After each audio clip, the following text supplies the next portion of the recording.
Hello and welcome to MPL Weekly. I'm Becca Scott here with Marshall Sutcliffe and Paul Vitor. Later in the day, you're going to see Reed Duke, MPL player.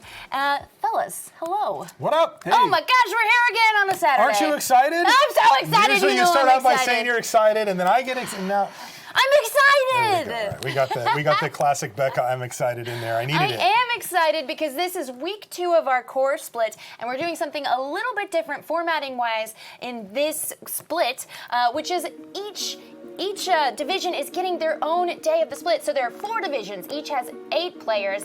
Each week we feature just one of those divisions. Today it's the Emerald division, where players will play each other within their division, and they've been playing all week in round-robin style. They've played 7 games, and of those 7, whoever had the best record, the top 4 players, are playing in a bracket, and we're going to go over how that went today. So that's what we're here for, fellas. Yeah, half of them gone. So excited. Half of them just get out of here. Half of them just You're got done. out of there. We kept the good ones. We've got the upper finals and the lower semifinals. This is double elimination. So if you're in the lower, you're going to have to win against the upper player twice if it comes to that. Yes. If you make it all the way to the grand Yeah, finals. that's kind of the weird, because it's double elimination, but really only for the top 2 there. They can lose twice, but the bottom... Yeah, and let's talk about the decks done. we're seeing, because we saw so many Orzhov Vampires last week, and this week just one. Paul, tell us about the Simic Nexus against the Vampires and also against Yasuoka's Esper Control. Yeah, so the players have kind of covered a lot of different angles from this standard format. We're going to see combo, we're going to see control, and we're going to see aggro. Seth Manfield being the lone Orzhov Vampires player after my own heart, an aggressive strategy, going to try to get under it. Then we have Paulo and Martin Yuza that are bringing Simic Nexus. Slightly different takes on Simic Nexus, but that combo deck, which they both selected independently. Yeah. Wait, those players like to test together, right? But they didn't tell each other they were both bringing Simic Nexus today. Right, but they both kind of correctly identified the fact that Shoute Yasuoka, known control player, would likely bring Esper Control, liked the Simic Nexus for Esper Control matchup, and are just kind of hoping to deal with Seth Manfield. So, and then of course Shoute, known control master, the guy who loves going Drago, has brought Esper Control. It's funny because you said everybody assumed he would bring it, and he did. Yeah. It's just there he is doing his thing. Sometimes you gotta live up to expectation, you know? Maybe that's what you know best. Now, if you are sitting there watching and you say, my favorite player of the MPL is in the Emerald Division, but they're not playing today, well, guess what? You can go watch those matches on the website at magic.gg. So the Magic Esports site has a new section on the MPL League page. This is all about our core split. You can check out the player profiles for every player in each division. All the round-robin match results are listed by player. Right there you can see with links to videos for each and every round-robin match played during the week, so you can see how your favorite player did, or players. And you can also see the top 4 matchups on this bracket, which we'll go to in a moment. But yeah, you can see their win and loss record. You can see what kinds of decks they played. And of course, these players were allowed before the top 4 bracket to switch their decks up, which is why we're talking through this strategy of why you bring which deck. And of course, the social media, the social wall will showcase the top tweets from players, giving you a look into how the MPL Weekly play is going for each player. And that's at magic.gg. Good game. And by the way, that was just the website as an example. I saw some people in chat going, Ramau's in the top 4? No, that was for last week. That was last week, just showing you how the site works. I had it up on here. I was actually running it. Yeah, I was the one scrolling. Mind control. You didn't even have to click. The timing was perfect, right? You nailed it. Yeah, it had nothing to do with what I was doing. It was all about what you were doing with your brain clicking. I stole your thunder. All right. Oh, and very important to mention that in the next Mythic Championship 5, it's going to be in Long Beach in October. And in order to play, there's a way you can qualify on Magic Arena, of course. The top 16 after the Mythic Qualifier weekend are going to make it into that tournament. And that weekend is this weekend. Yeah, so people are playing right now. Today is the first day. It's actually the second stage.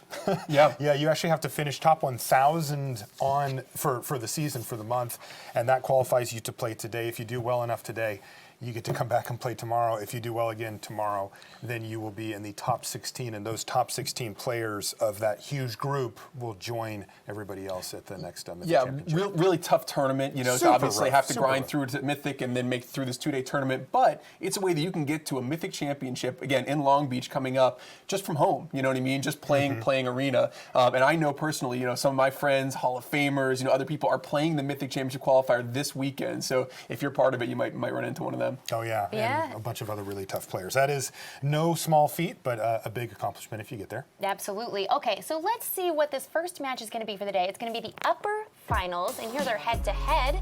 We have PVDDR, Paulo Vitor Damo Da Rosa, and Seth Manfield facing off. Paulo on the Simic Nexus and Seth on the Orzhov Vampires. What do you think about these players' records here? Yeah, I mean, you know, speaking of Hall of Famers, if you like Hall of Famers, you're gonna get plenty of that that today. You know, these are. You talking about yourself? No, I'm talking about the 4 people in the Emerald top 4. You know, these are some of the most. You and all of them. Some of the most accomplished players I think that we've ever seen, and certainly 2 players towards the top of the MPL. There's not an easy split of the 4 in the MPL, but this Emerald split obviously particularly difficult given that the top 4 all Hall of Famers. So super interesting match between PV and Seth coming up. Absolutely, and they're definitely, I think, in the top. You can see where people's current Mythic points stand, and I think these players are very, very high on that list as well. So tell me about the matchup of what you think is going to happen when these 2 decks face off against each other. Yeah, it's one of the classic matchups that's coming in this standard right now, the Orzhov Vampires versus the Simic Nexus deck. Traditional wisdom has that the Vampires deck has a very slight edge. Just proactive strategy can try to get Paulo dead before he can set up his crazy combos with Wilderness Reclamation and Nexus of Fate. And then really importantly, Seth has access to 4 copies of Duress, which is a really powerful weapon because Paulo's deck really relies on getting a combination of things being put together. So Seth is looking to be the aggressor, looking to put pressure on Paulo and really prevent him from achieving that critical mass. Absolutely. Now, we have a video. Our correspondent Maria is going to walk through how these players did in the week, how they got to be in the top 4 today, and then a word from those players. So I believe we have Seth Manfield up first. Hey everybody, Maria here to showcase Seth Manfield's path to the top 4 in the core split. Seth brought Esper Control to the round-robin portion of the tournament, and in his first match he found himself facing its nemesis, Mono Red, in the hands of Martin Yuza. Martin is off to the races early, and not even a pair of successive Legions ends off the top for Seth with a Kefnet in play can stem the bleeding here, which is actually pretty impressive as Seth gets burned out of Game 1. In Game 2, Seth is down early on, but after Vraska's Contempt and a well-timed whiff from a light up the stage, Liliana and her undead party animals are here to save the day and even things up. Game 3 is decided by Chandra Fire Artisan as she brings the pain and the flames. Seth starts with a loss. Match 2 saw Manfield face off against Jeskai Walkers piloted by Luis Salvato. To borrow a joke from the 90s, you know you might be in a bad matchup if you feel the need to use Deafening Clarion and Shock to kill your opponent's Kefnet, only to have it come back a few turns later. Seth takes Game 1. Game 2 is Haymaker after Haymaker. Here we've got Little Teferi and Little Teferi battling it out. Then Ixalan's Binding makes an appearance, followed by Kazmina the following turn. And here's Big Bad Dragon Daddy Sarkin, which ends up getting tucked by Big Teferi. Then Liliana hits the table, followed by a Karn. And finally, a Vraska's Contempt to end this madness. Seth wins 2-0. Next up, Seth's got to battle Mono Red again, this time from Paulo Vitor Damo Da Rosa. Seth gets behind in a big way early on as PV drops not 1 but 2 experimental frenzies, one right after the other. But Seth manages to somehow deal with it after careful planning that took a few turns. Let's wind back the clock. Step 1 comes here with only 1 frenzy in play as Seth keeps a Thought Erasure on top off of a search for his Canta Scry, which might seem counterintuitive, but keep in mind he's got a Little Teferi in hand. Step 2 is waiting until his next turn so he can play Little Teferi, bounce 1 frenzy, Thought Erasure it out of Paulo's hand, and find Mortify off the top with a Surveil like a pro. An incredible series from Seth, who ends up taking this match, improving to 2-1 overall. Next up, Seth knocks out a win against Eric Froelich, who, despite winning in style with a Bolas' Citadel Game 1, can't take Games 2 or 3. In Seth's match versus Alexander Hayne, it looks like he might be out of it in Game 3 with just a land in hand. But wait, that's Command the Dread Horde off the top. Hello, old friend. Let's take a couple of elite guard mages and a hero and get right back in this thing. And just to twist the knife, Seth manages to cast a second command to close out the game and the match. Seth clinches things with a spot in our top 4 after losing to Jess Estefan and finally notching up a win against Shota Yasuoka to become our number 1 seed with Esper Control. Turns out that sometimes you really can control your own destiny.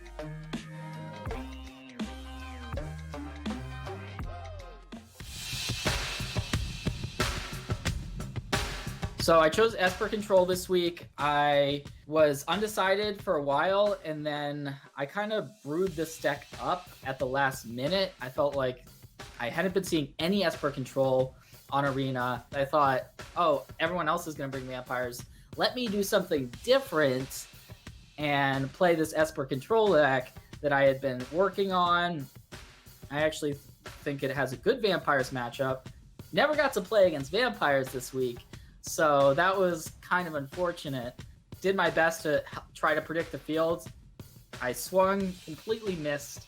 So here I was looking at the deck list and not really super happy with my Esper Control list going into it. And then it ended up performing above my initial expectations. So for my first match, I'm playing against Paulo Vitor Damo Da Rosa. He's got the most accolades of anyone in the MPL. An insane resume, all of these Pro Tour top 8s. So I still don't know what deck I'm going to pick. I have this Esper Control deck in my back pocket. I beat PV in essentially the Swiss rounds of the tournament. But at the same time, I don't know if he's going to stay with mono red or if he's going to switch. And there's some vulnerabilities to my Esper Control deck. So I have been incredibly nervous this whole past few days during these matches. I've barely been able to sleep. I've been thinking about how much this means to me to do well in a tournament like this against so many great players. I just want to sit down, play good Magic. I've messed up against this particular opponent before, and I'm hoping not to do it again. All right, we saw both players that are about to play in this match brought a different deck to the round robin play that they're bringing today. So what do you think? Why do you think way they different switched? deck, too. Yeah. Like Seth Manfield- just went from full control to full aggro. Yeah. Which is Well, kinda he cool. said he expected to play vampires and Yeah. then didn't see any, so he thought, okay, I'll be the one that brings I know. it. He's like, oh, I took a swing, I took my shot and I missed. And I'm like, yeah, but you also got But here. you also won, yeah. It's like, must be nice to miss and still make top I 4. think he meant missing in terms of his prediction of the metagame. No, I know. Yeah, I'm saying, yeah. like, it must Good be miss, nice though. to be Nice like, miss. well, I completely whiffed and I played all the wrong deck and then just won anyway. And sometimes you outthink yourself, right? There's a leveling game involved in this, and so that you do well with a deck in the first 7 matches, and you get to the top 4. Do you want to stick with that deck? Are there other players going to be expecting you to keep that deck or go to something else? And obviously the players made their decisions based on that leveling game. Sure, there's a lot of guessing and second guessing because if you change your deck and then wish you had the deck that you played the round robin with, you're going to be kicking yourself. The classic move. And then the other thing Seth mentioned, which we've talked about before, is the stakes. You are playing from home, so it doesn't seem like it has the same stakes as perhaps when you go to an event and are playing in a tournament. But he said he was very nervous, and a lot of other MPL players have said the same because moving straight to day 2 of the next Mythic Championship, well, how big of a deal is that, Paul? It's huge. I mean, so in the next Mythic Championship, there'll be 28 players in day 2. 4 of them will be the winners from each of our 4 splits here. And so, if you've ever played a Grand Prix or a tournament like that at home, imagine making day 2, getting an advance right into day 2 with a decent record. That's what these guys are playing for right now. So it's a huge prize. It gives you an amazing chance. We saw Brad Nelson at the last Mythic Championship ride that all the way into a top 4 appearance. It's a major leg up in a huge tournament with a ton of prestige. So winning these splits is a big deal to these players, and I can understand why Seth was so nervous. Sure. All right, so we've seen how Seth Manfield played throughout the week to get here. Now let's check out what Paulo Vitor Damo Da Rosa did, and Maria has that for you. Hey friends, Maria here giving you my best Megan impression as I fill in for her this week. Wow, I really love iced coffee and playing blue decks. Anyway, I'm here to recap Hall of Famer Paulo Vitor Damo Da Rosa's journey to the top 4 of the Emerald Division as he made his way through the Esper Maze. Damo Da Rosa brought Mono Red Aggro, a perennial top finisher that briefly fell out of favor before making a resurgence in this week's matches. First up was fellow Hall of Famer member Eric Froelich on Esper Hero. Game 1 was quick and brutal as Damo Da Rosa failed to find a 4th land until long after Froelich had a commanding lead in the game. In Game 2, Damo Da Rosa used Direfleet Daredevil to turn Froelich's spells against him and eventually won the game, which is a summary of this game but also basically all of Paulo's matches this week. Spoiler alert. In Game 3, Damo Da Rosa flew through his deck using Experimental Frenzy and Chandra, walking a fine line between card advantage he needed to win and milling himself out, and ultimately succeeding. Because when blue won't draw you enough cards, there's always red? Next was another Hall of Famer Seth Manfield on Esper Control, proving that it's not the colors, it's what you do with them. Manfield and Esper Control succeeded in besting the Mono Red Menace, sending Damo Da Rosa to 1-1. Martin Yuza, the only other player on Mono Red, was next. Damo Da Rosa was light on spells at the end of Game 1, and a Chandra Fire Artisan for Yuza ended the game. Both players struggled for an edge in Game 2, and it was Damo Da Rosa who hit a run of spells off of Experimental Frenzy first, tying up the match. In Game 3, Yuza was stuck on 3 lands, and while his hand was full of spells, he had to use them to keep Damo Da Rosa's attackers and planeswalkers at bay. Eventually, it was Yuza's own Wizard's Lightning that killed him, stolen by none other than Direfleet Daredevil. In less than 10 minutes, Damo Da Rosa walked away with the game versus Alexander Hayne on Esper Hero, with, of course, some help from Direfleet Daredevil and Hayne's own spells. It seems impossible that Damo Da Rosa would face yet another member of the Hall of Fame, but indeed he did, this time defeating Shota Yasuoka on Esper Control. Yasuoka took a close Game 1 using 3 Basilica Bellhaunts to undo all of Damo Da Rosa's hard work, but Damo Da Rosa locked up Games 2 and 3 with some help from Chandra and Tybalt. Damo Da Rosa took another speedy match, this time against Jess Estefan on Esper Hero. Here's an obligatory shot of a bunch of Direfleet Daredevils. With this win and a record of 5-1, Damo Da Rosa locked up a spot in this week's top 4. He still had a match against Luis Salvato on Jeskai Planeswalkers to determine whether he'd enter the top 4 as the 1st or 2nd seed. Unfortunately, Sarkhan the Masterless had other plans, namely a lot of big dragons, and Damo Da Rosa lost the match, falling to 5-2. It was a rough end to still a stellar week for Damo Da Rosa, who enters the top 4 as 2nd seed. According to Damo Da Rosa before this week's matches, if his mortal enemy could have engineered the worst possible field for him, it would have been this one. With enemies like that, who needs friends?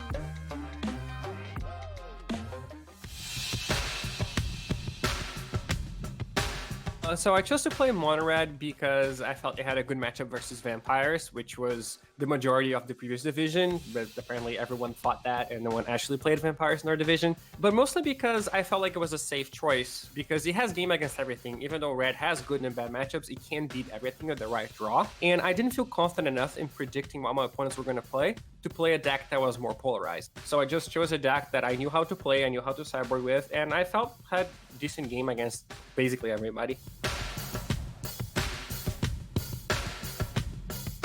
I believe that both Seth and I understand what decks beat each decks in the metagame, right? We know what has good matchups against what, and we just have to predict what the other person is playing, which is basically an exercise in frustration, at least for me, because you can always go a level deeper, right? You can always think, well, I submitted this, Seth submitted that, and then he's going to change his deck to beat what I played, so I'm going to play something else. But then what if he expects me to do that and then change to something else, and then I can think the same of him? I don't think I want to bring Red, because I think even though Marty and I both beat Esper decks throughout the tournament, I believe it is very easy to tweak your Esper deck in a way that it beats Red. If Seth just changes a couple cards in his deck, it will be so that he beats Red. So I don't really want to bring Red again. I'm not confident enough in it if people are expecting me to play it. So the fact that Seth is only going to have to sideboard against potentially 2 people means his sideboard can be completely dedicated to beating what he thinks I'm playing. So I don't really know yet. I have to think more about it, honestly. All right, we heard from Paulo there. It seems that no one was really quite sure. No one said, I know exactly what the metagame is going to be. It's hard. He said he just brought Red because he knew it would do pretty well against anything instead of trying to predict what other people would bring and then go on top of that. What do you think about bringing Red and how we switched it up? Yeah, I mean, again, these players are so good, so analytical, and they're so well prepared in terms of knowing what the different interactions are in Standard, that if you were to just guarantee them, okay, my opponent's going to play this deck, they could build basically a strategy that would beat it almost certainly. So there's such a value in being unpredictable and playing that leveling game, without trying to outthink yourself. And we saw, again, the only known commodity here is Shatiya Sohoka. Everything else is kind of a crapshoot, and the players kind of had to try to choose strategies that were good against the full range of possibilities that their opponent could bring. And as we could see, a lot of players ended up switching decks. Yeah, and it seems like they got it pretty well dialed in for their deck list for the top 4. Yeah, it seems they guard these secrets closely. They won't even they tell do. us when this video won't come out till it's already too late and decks have been submitted. They still play close to the chest. I like that. All right, so let's see the nuances of what Paulo brought in his deck list. Yeah, so let's take a look at this, Paul. Pretty standard issue looking Nexus of Fate deck here. Yeah, so obviously we see the 4 copies of Temple of Mystery coming from core set 2020. The Chemist's Insight, which is sort of the legacy choice to draw additional cards and refuel after you get Wilderness Reclamation going. And he uses the Mu Yan Ling as his kill condition. So we've seen other things like Callous Dismissal or Nissa Who Shakes the World. Paulo likes the different angles that Mu can provide him. And so that's the way that he's going to try to finish the opponent off after he gets the Nexus of Fate combo going. Make some 4/4 flyers and make some 4/4 flyers going, yeah. I mean, once you start taking, turn after turn after turn, it kind of doesn't matter, right? It's just whatever you have that can deal damage or deck your opponent, whatever it is. And it looks like one copy of Mu Yang Ling was Paulo's choice. Interestingly, of course, Tamio can get cards back from the graveyard, so you're not done if Mu dies. If she gets exiled, you're kind of in trouble, though. Yeah, then you need your opponent to just play into your game. Yeah. Let's hop over to the sideboard, see if there's any more win conditions over there. Yeah, so here we're looking at Veil of Summer being something that could be pretty interesting in Seth Manfield's Orzhov Vampires deck. The Veil of Summer Duress Dance is something that we've talked about a little bit. And then some of the color hosers, from core set 2020, the Cerulean Drake and Shifting Ceratops, not going to be relevant to this particular matchup, but Paulo, could use them to kill potentially a red deck or control. But he certainly doesn't have a bulletproof sideboard here for Vampires, right? No. There's no card here where you're like, well, wow, look, he has that. Yeah, so basically his deck is kind of fundamentally pretty weak to the Vampire strategy. Draining the Nexus deck is a very effective way to finish it off, but Veil of Summer can be a really nice way for him to both protect his hand from duress and then protect his enchantments from things like Mortify or Despark. So Veil of Summer we could see playing a really important role to help him set up in the post-sideboard games. Well, let's see what Manfield brought today. And would you say that you think the Vampires are favored in this matchup slightly? Yeah, I mean, I love the Vampires deck. I think that a lot of players feel like the Vampires is enemy number 1 or the best deck in Standard right now. Not by a lot, but it's a proactive deck that has card drawing. It has a nice curve. It's got a decent power level. It can kind of get under what the Nexus deck is trying to do. Yeah. And then it has that angle that we talked about earlier between the Sanctum Seeker, the Vicious Conquistador, and Sorin Imperious Bloodlord, a really important addition from core set 2020, means that Root Snare is not a great way to shut this down. So, he can attack from a bunch of different angles. It's a consistent, proactive, powerful deck. Exactly the type of deck that I would want to play if I was playing Standard right now. The other thing to note here is, you can configure these decks in many different ways. You should look at the creature removal, since there's effectively no creatures on the other side of the battlefield. And as it turns out, Seth's lineup is actually pretty favorable. He's got the 2 Legion's Ends. Okay, fine, those aren't going to be good. But the double Mortify will find targets here, no problem with Wilderness Reclamation. Yeah, so few dead cards for an aggro strategy. Really? You would Really expect stands way out. more, wouldn't Yeah, and traditionally that's the advantage of combo or control when you play against aggro. You hope the aggro deck just fills their hand up with creature removal. Here, Seth really only has those 2 dead Legion's End, and his other 58 cards are kind of crafted carefully to beat a deck like Nexus. And let's see what he might be able to switch him out for here in the sideboard. Yeah, so we're looking at 4 Duress, first of all, as being obviously the most important thing. He's going to want to try to get them under the veil, if you will, to make sure that he doesn't get them dismissed. Despark is something that we might see him use as well in order to stop Wilderness Reclamation from getting out of control. And then Reed actually had mentioned that he thought that Seth might use Vona as a way to kind of provide a repetitive source of advantage, as a more effective kind of late game tool. So kind of interesting, a unique angle. I don't know if he'll do it, but it's a possibility. Absolutely interesting. Well, we'll see. I'm excited to see how he sideboards and what happens there. But we do have the match ready, so let's get right into Paulo versus Seth. All right, so this is our upper bracket opener here. We're going to be sitting in Seth Manfield's seat here, Paul. Take a look at the opening hand. He's got a 4-lander with a 2, a 4, and a 5. That's kind of a clunker, isn't it? Yeah, so first of all, you look at Paulo's hand, it's basically perfect. Obviously, he's kept really tough hand for Seth Manfield. I think if you didn't know your opponent, it would be an easy keep. Against Paulo, very tough, but he likes to keep. He's going to keep it, but Paulo Vitor Damo Da Rosa is the one who's on the play, so he's going to kick things off. Another land off the top of the library there for Seth Manfield, and he's already kind of got his fill of those. He actually doesn't need any more lands for the rest of the game if he had his choice, but of course that's not how our game works. There's Search for Azcanta, a key piece of the puzzle, and another 4-drop off the top of the library means it's going to be a Danto Vanguard by itself here on turn number 2, unless he draws something castable on turn 3. He's going to pass the turn back, and we're going to see Search for Azcanta start to do its thing. What is PV looking to do in these early stages? Yeah, so for Paulo, it's just about setting up your mana and getting Wilderness Reclamation onto the battlefield, because Wilderness Reclamation getting down early is his way to be able to start casting Nexus of Fate or casting and then using Chemist's Insight over and over again. We're going to see a huge inflection point early on in this game with this big draw step. Seth really need to be able to provide more pressure. Wow, he found another 4-drop. On third copy of Sanctum Seeker off the top of the library is not what he wanted to see. He's going to have to settle for hit you for 3 and play a land this turn.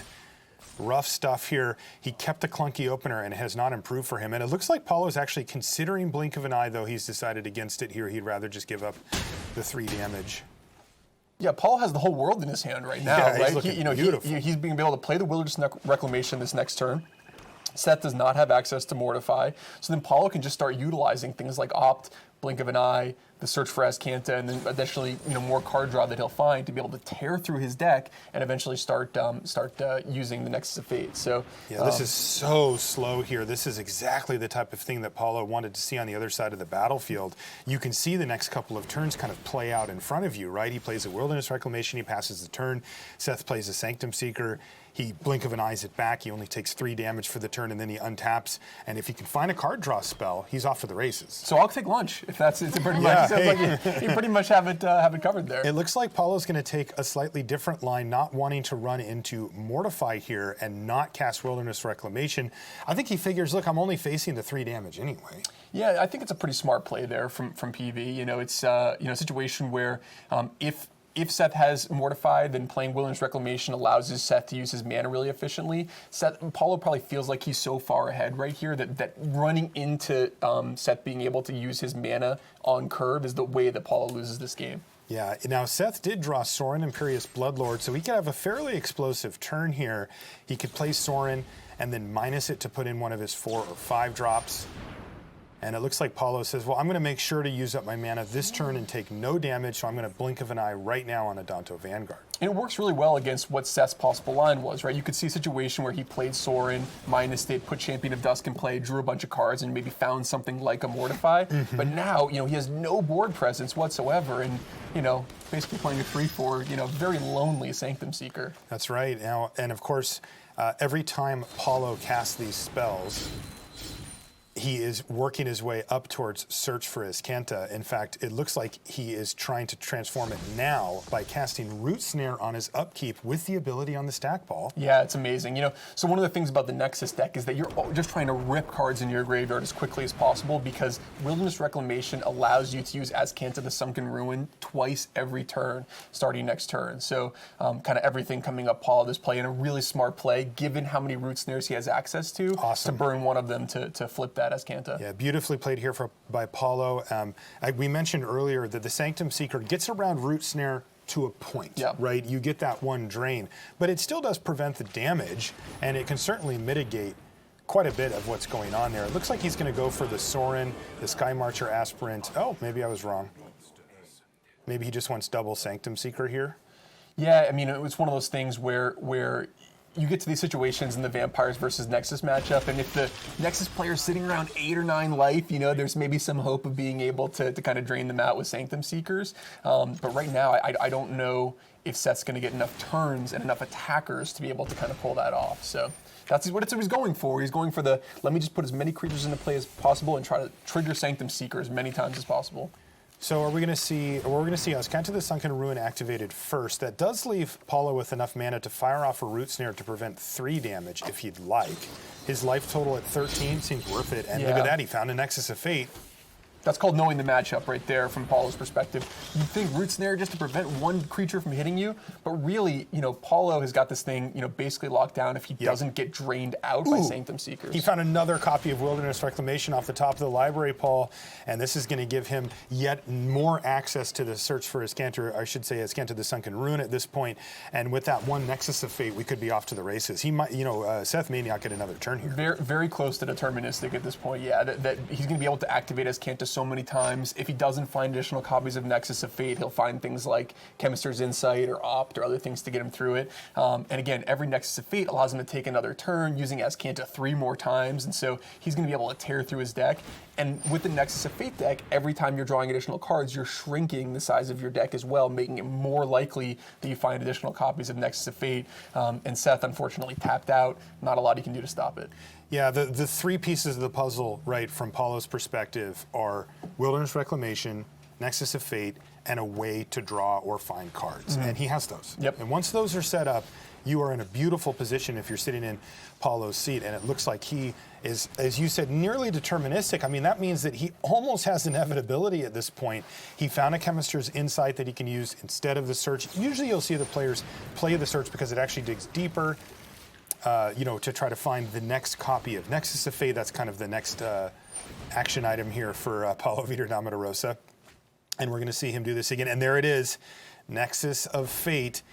Now the advantage has certainly swung way too far in Paulo's direction for Seth really to come back from this. The interesting question becomes now win conditions. Right. So, in this situation, Paulo's just trying to find his one copy of Moo in order to kind of finish this game off. And Paulo can use things like Tamayo, the Collector of Tales, to regrow Moo if necessary. Won't be necessary here since I think he's probably going to take the rest of the turns. Occasionally, the Nexus of Fate deck can fizzle as a combo deck. We call it fizzle, kind of, not combo off with one Wilderness Reclamation. Once you get the second Wilderness Reclamation, there's really almost no risk of the deck, failing to take the rest of the turns. Especially with obviously the kind of plethora of card draw available for Paulo. And there she is. Mu Yenling, Sky Dancer into the hand here for Paulo. And the question now becomes, how much can Seth take? Yeah, it's obviously, you don't want to, concede necessarily. Obviously, No. if I think if Seth did know Paulo's hand, he might move on to the next game. But at this point, Well, he knows all of it but the Root Snare. he's tapped out. It's Paulo's turn. He could go get a soda, Yeah, sandwich, that's something true. like that. That's true. Sandwich o'clock here. You want to for time Seth it to come Manfield. back right when sideboarding starts. That's the perfect time to come back with your meal. And you can see Paulo going through the motions here. Again, the story of this game, though, was really that slow opener from Seth that didn't improve. Yeah. So defensible to keep the hand. It's very close. Hard to know exactly if that's that's right on the border of the hands you'd keep or mulligan.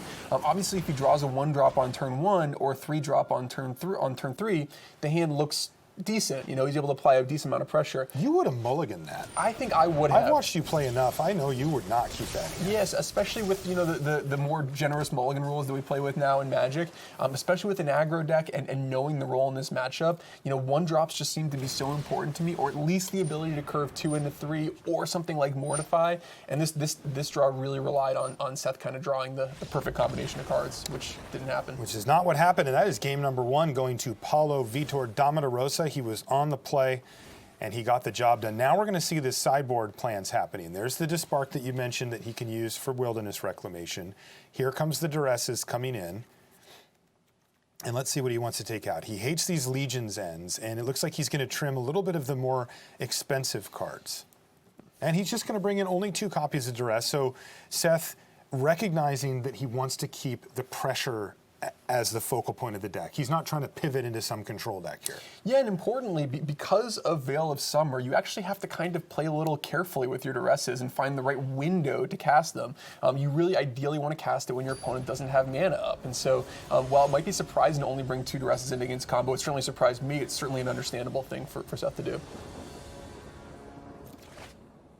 All right, how's this opener look here if you're sitting in Seth's seat? Well, this one's an easier mulligan. No access to white mana, so it's got a lot of what he wants to do, but with no white mana, there's nothing to really think about here. Turn one of those swamps into a plains, and it's a borderline perfect hand, but here, obviously, Oof, oof, oof. Now, he does have the one drop that you liked, and if he were to draw planes off the top of the library, this thing would be nice. Yeah, this is right on the borderline. For me, I tend towards a mulligan, but it's very close. It looks like Seth's going to agree with you on that one. Now he's found a keeper, though.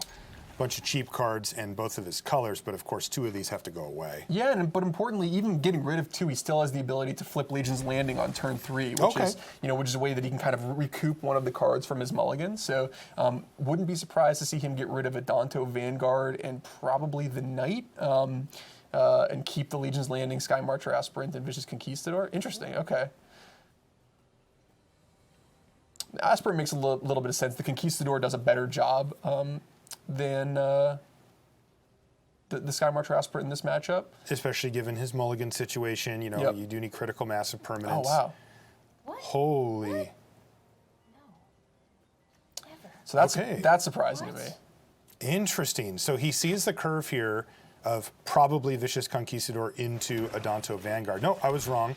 Oh, he's trying to go off with that, right? So if he casts the Adanto Vanguard the next turn, he can start actually getting counters on the Knight of the Ebon Legion the turn after. Wow, he's prioritizing that very highly. Yeah, the issue with this game plan is without the ability to flip that Legion's Landing, again, something like Champion of Dusk or anything that he could draw right now, it's going to be really difficult for him to cast.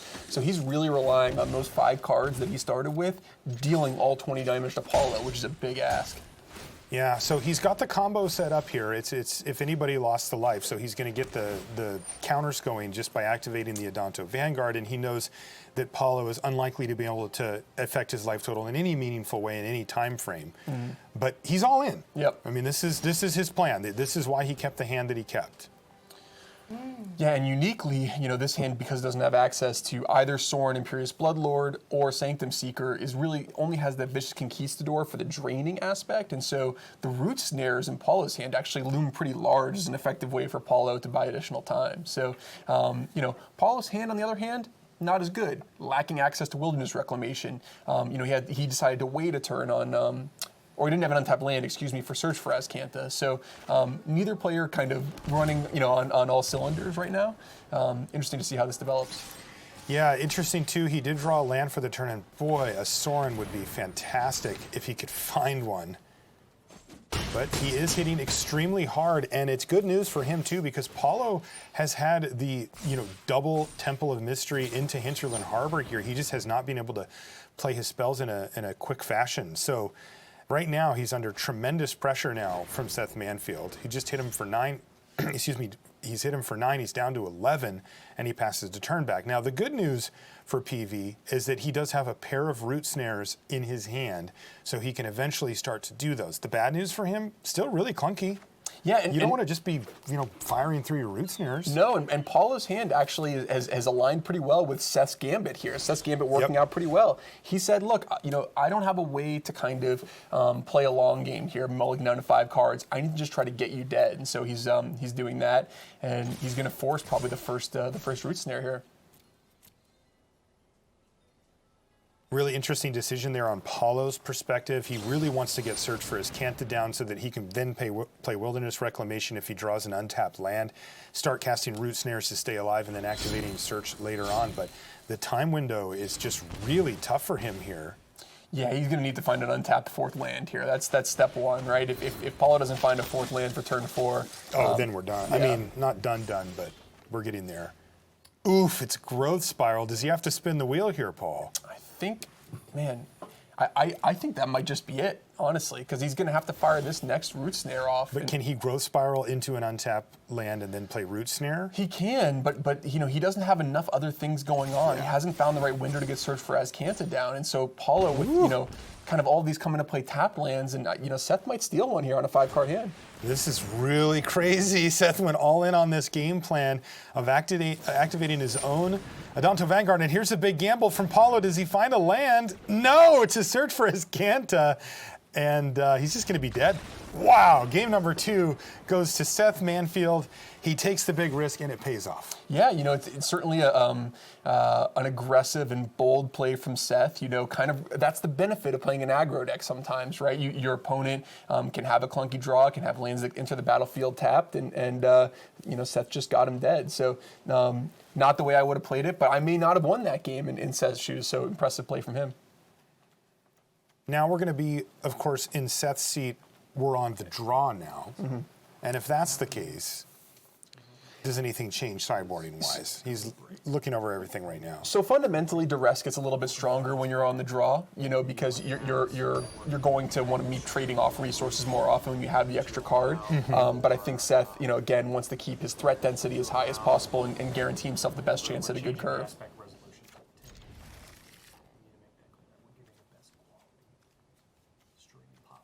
All right, how's this opener look here? It's again on the weaker end of hands that you have to keep, basically, right? It's another hand that flips Legion's Landing, but a pretty slow hand. However, because Seth has enough land this game, flipping Legion's Landing actually looks really strong. It's going to allow him to potentially play Sanctum Seeker on turn 3, which is absolutely huge against the Root Snare-based defense of Paulo.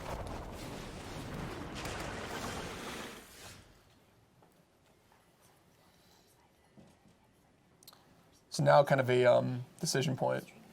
Adonto Vanguard obviously gets more damage in, but playing 2 Legion's Landing allows, again, Seth to potentially set up that turn 3 Sanctum Seeker play. We've seen Seth kind of consistently value getting more damage in, but I think correctly he's pivoting here towards the Legion's Landing play, and I think that's because, again, we talked about Sanctum Seeker and Champion of Dusk already sitting there in his hand. That extra mana is so valuable in this game. Right, that's so huge, and that's what you and I were focusing on with that mulligan decision in the last game, as well as, flipping a Legion's Landing has so many benefits, and one of the underrated ones somehow is just the land. Yeah. Right? It's just weird. It just turns into a land, and that can unlock a lot of cards in your hand. In the meantime, it does look like he's going to be able to transform the Legion's Landing this turn, and that could get him a Sanctum Seeker. Might we see Paulo use a blink of an eye on a token here? I am curious. Yeah. He is. Look at this. Paulo Vitor Damo Da Rosa is going to fire off a blink of an eye to prevent Legion's Landing from transforming, and from at least hoping to not let this game snowball out of control from his perspective. Now, I also want to remind you, if you're just tuning in, this is the upper bracket here in our top 4 for Emerald Division. First off, thanks for coming along. We appreciate you taking the time to hang out with us. These players are playing double elimination. Mm-hmm. So a loss here does not actually eliminate either player from winning their division. It just puts them in the lower bracket, which is a tough road. Absolutely. Make no mistake about it. And a win here puts you into the finals, so it's just super easy. You get to just sit there and wait while everybody else scraps it out, and you have to be beaten twice. So it's a lot on the line, but not quite elimination at this point. Okay, so Paulo managed to keep the Legion's Landing from transforming there at the cost of his blink of an eye on a token. But he is still facing down a pretty impressive board here. Yeah, and he may be priced into cracking this blast zone here. I think that you don't want to get rid of your 4th land when so much of your strategy is based on getting Wilderness Reclamation onto the battlefield. But, I think that if you were to allow Seth to just attack with everything, flip Legion's Landing, and start casting these bombs in his hand, I don't see a path to victory for Paulo, given how weak his hand is right now. So, well, Seth's going to force the issue. He says, here's a Legion Lieutenant, and that's really going to incentivize Paulo to crack that blast zone, getting rid of the Conquistador, the Aspirant, and the Landing. And that's really powerful. I mean, make no mistake about it, Blast Zone is a fantastic addition to this deck and gives it the ability to deal with permanents that it wouldn't normally have the ability to deal with, and even sometimes sweep away multiple like we're going to see here. Yeah, it's going to buy Paulo a really decent amount of time. And importantly, it does it while getting another card into his graveyard for Search for Azcanta. So still wants to find Wilderness Reclamation, still needs multiple parts of his combo. Yeah, he's behind here, no doubt about it. Oh, the dream. The absolute dream of any Nexus player is to put a Chemist's Insight into his or her graveyard with Search for Azcanta. That's just good, clean living. That's how you want to do it. I like how that's the dream. It's not taking every turn for the rest of the game. No. All right. Well, we're going to see Moo hit the battlefield here for Paulo, but This does not look super great for him. With the Sanctum Seeker in hand, land off the top of the library for Seth could be very nasty. Yeah, this is kind of like a middling move, right? So it does a couple things for Paulo here. Number one, most importantly, it just is kind of a defensive measure. It's trying to kind of keep him alive. Number two, if it dies, he can use Tamayo to bring it back, so he still has plenty of ways to kill him. And number three, Paulo's thinking, okay, if Seth takes some time off to attack my Mu, that not only protects my life total, but it puts a card into my graveyard, very importantly for Search for Azcanta. So it'd be interesting to see if Seth just ignores the Mu. That is what he's doing. Now remember, Mu can make a 4/4 next turn. He's really thinking this over, though. Yep. I think he's looking down at the Sanctum Seeker and trying to figure out, if I can get him low enough here, can I win if I draw a land, play Sanctum Seeker, even if you have Root Snare next turn? And the answer to that is yes. Yes, yep. And through a 4/4 token.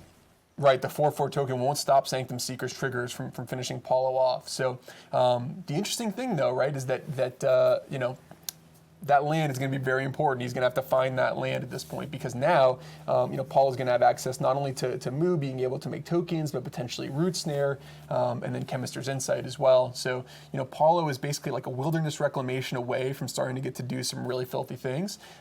So the top of Seth's library is going to have to provide him with either a copy of Sorin, Imperious Bloodlord, or an untapped land for Sanctum Seeker. Let's see what Paulo finds here, because this is a huge inflection point for our opening match.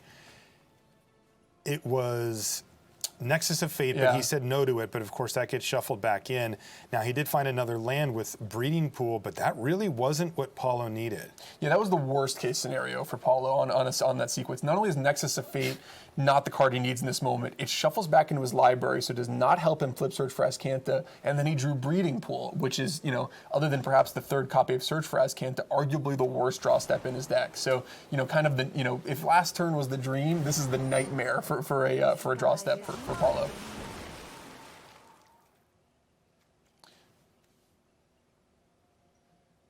Question is, what's your way out of this? You know, he recognizes he's going to have to cast Root Snare on the next turn, so perhaps casting Search for Azcanta just to put another card in your graveyard via the Legend rule is an option. One question I see in the chat, and I'm wondering about too, Paul, if you have the insight on, is why didn't Seth play the Knight of the Ebon Legion last turn? What did I miss there? I didn't, you know, it's a good question. Was he just... There's really no point in bluffing. Hey, there's land number 4 here. Sanctum Seeker is going to hit the battlefield, and there's really nothing that Paulo can do. In fact, he signals good game, and Seth Manfield is going to take this thing down. We have our first winner. Now, Seth is going to advance right to the grand final there. Which is a very easy road. Once you win that upper bracket, you know, someone has to beat you twice. It's in the so grand nice. finals. You just get to sit there and wait. Everybody else has to fight it out. They show up, they're all tired, and you're just like, welcome to the arena. And you just get to smash them. And as you mentioned, twice.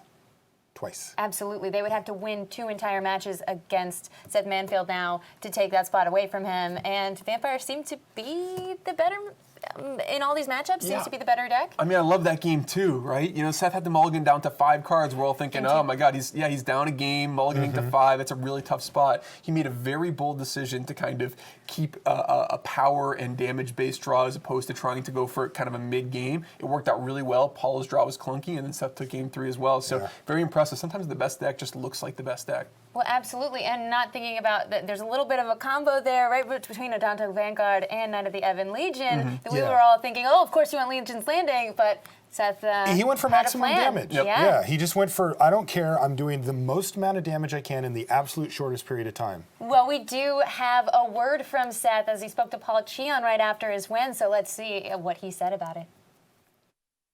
All right, hello. I am joined here by the winner of the upper finals, Seth Manfield. How's it going, Seth? It's going great, thanks. Just played a really tight one against PV. Yeah. I mean, that last game, you know, once you got PV down to 3, I would have guessed that you were just basically just yelling for a land just to slam that Sanctum Seeker. Yeah, I had the Sanctum Seeker in my hand. I was just like, let me just put this on the board, please. I mean, this was huge to get this win. I I think, a pretty big favorite mathematically to win the division. Right, of course, because we are playing double elimination, especially if you are in the upper finals. So you only have to win one more match to win it all, whereas everybody else has to play way more matches just to be able to take the whole thing down. Yeah, basically, I have 2 shots at it. So I have 1 loss to give. I have to win one of my next 2, in theory, from my perspective. I know everyone else is thinking about their different matchups, and I don't have to worry about that at all. I can just sit back, in my comfy chair. I'll be like, you know what? Who's going to make it to the finals? And then I can play against that person. Yeah, so talking a little bit about that game 2 where you were down a game, PV basically had the entire world in his hands game 1, and then game 2 you mulliganed, and then you had to go to 5. What was kind of your thought process when you were mulliganing that hand? Because, I'm sure there were a lot of different things going through your mind, at least with that opening hand. Really interesting, what you chose to keep there. Yeah, I mean, I hate to mulligan, even with the new London mulligan rule, so I don't normally find myself on 5, and this was certainly not the situation I wanted to be on 5, but I knew that I wasn't going to be able to get to something like a champion in that game, because sometimes when you're on the mulligan, you just have to play your super high-power creatures, and so I think I kept a Knight of the Ebon Legion, Adanto Vanguard. That's a great 1-2 punch because you're able to slam the Knight, play the Adanto. You don't care about losing life because you're against Nexus.